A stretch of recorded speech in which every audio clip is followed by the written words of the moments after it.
ಪ್ರೀತಿಸಿದ ಯುವತಿ ಸಿಗ್ಲಿಲ್ಲ ಎಂಬ ದ್ವೇಷದಿಂದ ಆಕೆಯ ಅಣ್ಣನನ್ನ ಬರ್ಬರವಾಗಿ ಹತ್ಯೆ ಮಾಡಿರುವ ಘಟನೆ ವಿಜಯನಗರ ಜಿಲ್ಲೆಯಲ್ಲಿ ನಡೆದಿದೆ. ಕೊಲೆಯಾದ ಯುವಕನನ್ನ 28 ವರ್ಷದ ಯೂನುಸ್ ಎಂದು ಗುರುತಿಸಲಾಗಿದ್ದು, ಪ್ರಮುಖ ಆರೋಪಿ ಖಾಜಾ ಹಾಗೂ ಆತನ ಸ್ನೇಹಿತ ಇರ್ಫಾನ್ ಅನ್ನ ಪೊಲೀಸರು ವಶಕ್ಕೆ ಪಡೆದಿದ್ದಾರೆ. ಆರೋಪಿ ಖಾಜಾ ಸ್ಥಳೀಯ ಯುವತಿಯೊಬ್ಬಳನ್ನ ಪ್ರೀತಿಸ್ತಾ ಇದ್ದ. ಆದರೆ ಇತ್ತೀಚೆಗೆ ಆ ಯುವತಿಗೆ ಬೇರೆ ಕಡೆ ನಿಶ್ಚಿತಾರ್ಥ ನಿಗದಿಯಾಗಿತ್ತು. ಇದರಿಂದ ಆಕ್ರೋಶಗೊಂಡ ಖಾಜಾ ಯುವತಿ ತನ್ನಿಂದ ದೂರವಾಗಲು ಆಕೆಯ ಅಣ್ಣ ಯೂನುಸ್ ಕಾರಣ ಎಂದು ಭಾವಿಸಿ ದ್ವೇಷ ಬೆಳೆಸಿಕೊಂಡಿದ್ದ ಎನ್ನಲಾಗಿದೆ. ಭಾನುವಾರ ಯುವತಿಯ ನಿಶ್ಚಿತಾರ್ಥ ಕಾರ್ಯಕ್ರಮ ನಿಗದಿಯಾಗಿದ್ದ ಹಿನ್ನೆಲೆಯಲ್ಲಿ ಖಾಜಾ ತನ್ನ ಸ್ನೇಹಿತ ಇರ್ಫಾನ್ ಜೊತೆಗೂಡಿ ಯೂನುಸ್ ಹತ್ಯೆಗೆ ಸಂಚು ರೂಪಿಸಿದ್ದಾರೆ.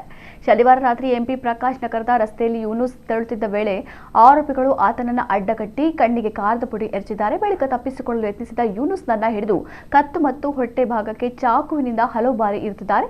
ತೀವ್ರ ರಕ್ತಸ್ರಾವದಿಂದ ಯೂನುಸ್ ಸ್ಥಳದಲ್ಲಿ ಮೃತಪಟ್ಟಿದ್ದಾನೆ ಎಂದು ತಿಳಿದುಬಂದಿದೆ. ಕೃತ್ಯ ಎಸಗಿದ ಬಳಿಕ ಆರೋಪಿಗಳಾದ ಖಾಜಾ ಮತ್ತು ಇರ್ಫಾನ್ ನೇರವಾಗಿ ಹೊಸಪೇಟೆ ಪಟ್ಟಣ ಪೊಲೀಸ್ ಠಾಣೆಗೆ ತೆರಳಿ ತಾವು ಕೊಲೆ ಮಾಡಿರುವುದಾಗಿ ಒಪ್ಪಿಕೊಂಡು ಕೃತ್ಯಕ್ಕೆ ಬಳಸಿದ ಚಾಕುವನ್ನ ಪೊಲೀಸರಿಗೆ ಒಪ್ಪಿಸಿ ಶರಣಾಗಿದ್ದಾರೆ.